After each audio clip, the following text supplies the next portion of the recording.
Display all components slated for installation. Place the dermabrasion handle, dermabrasion tips, and IRF handle on the designated holder. Attach one end of the hose to the suction port and connect the other end to the dermabrasion handle. Place a piece of filter cotton into the dermabrasion tip, then securely fasten the tip onto the dermabrasion handle. Install the IRF handle.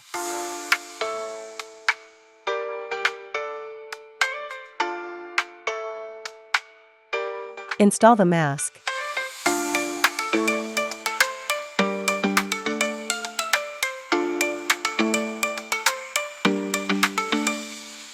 Connect the power cord and activate the power button.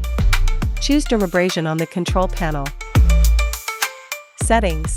Time, 5 minutes. Suction intensity. Set the suction intensity based on individual tolerance. Press the Start, Stop button to initiate the process. Press the Start, Stop button to pause the operation. Choose IRF on the control panel. Settings. Time, 10 minutes.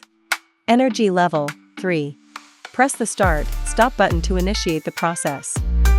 Press the Start, Stop button to pause the operation. Choose Mask on the control panel. Settings. Time, 15 minutes. Energy level, 7. Power off the instrument and disconnect the power cord.